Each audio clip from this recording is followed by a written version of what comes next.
Jadi ini Ad-Doktor Abdul Karim Ubaidat, dia ini sempat juga bikin risalah begitu. Jadi judulnya Alamul Jin fi Daw'il Kitab wa Sunnah. Alam jin dari cahaya kitab dan sunnah. Maksudnya ini kita ngelihat ini dari Al-Qur'an dan hadis. Memang kalau di dalam Al-Qur'an jelas di situ disebutkan innahu yarakum huwa wa qabiluhu min haitsu la tarawnahum.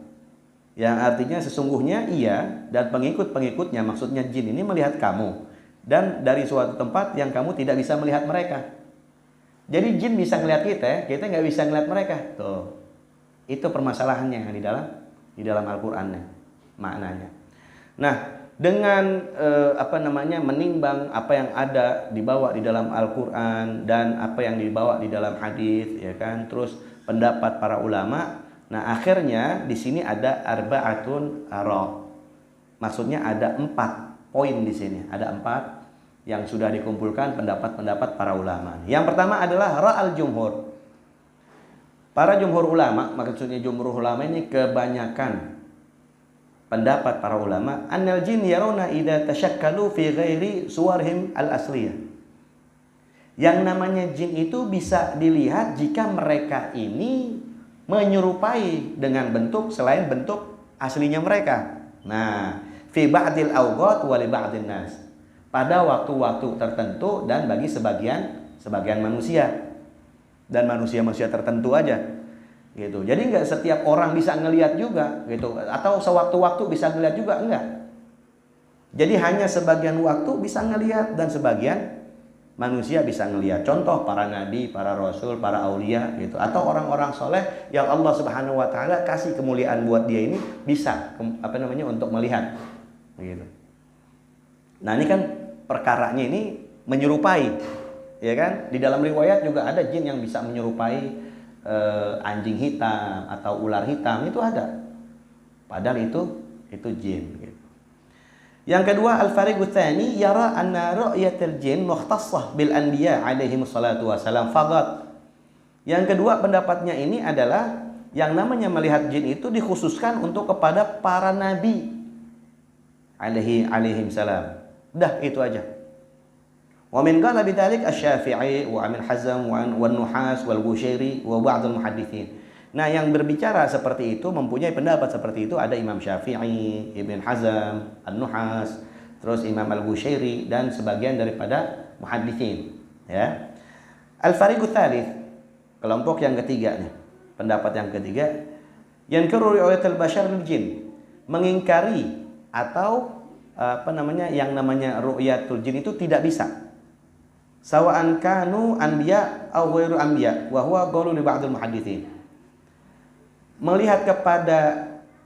Melihatnya manusia kepada jin itu, pendapat yang ketiga, itu nggak bisa sama sekali, baik itu kalangan para nabi ataupun yang lain. Nah, ini pendapatnya sebagian para muhadditsin.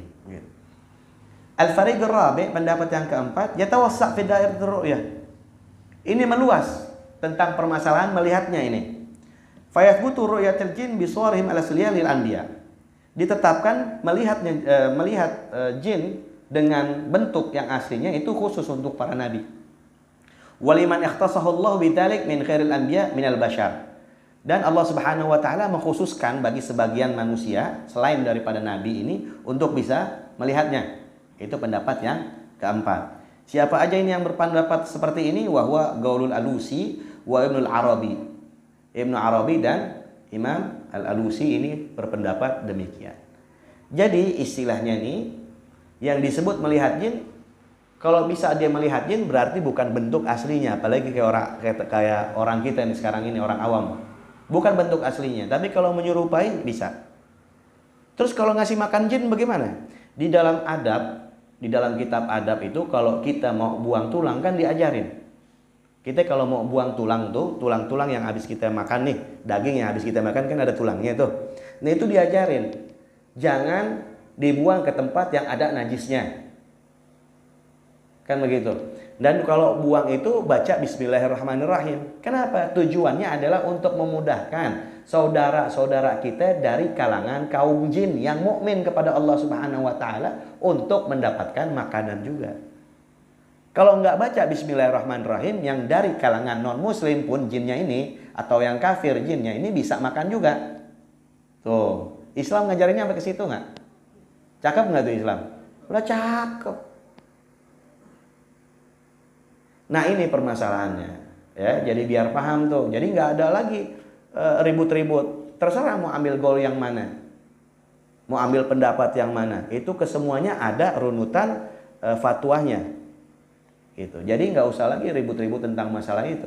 Kalau memang Allah Subhanahu Wa Taala kasih kekhususan buat kita, ya kan, orang-orang yang banyak dosa ini dikasih ngelihat. Itu pun mungkin bukan bentuk aslinya, tapi penyerupaan, penjelmaan. Kayak model udara yang bisa lihat nggak? Tapi kalau nyampur dengan asap bisa lihat? Bisa dong, begitu. Nah itu begitu juga. Jadi bercampur dia, menjelma jadi unsur yang lain.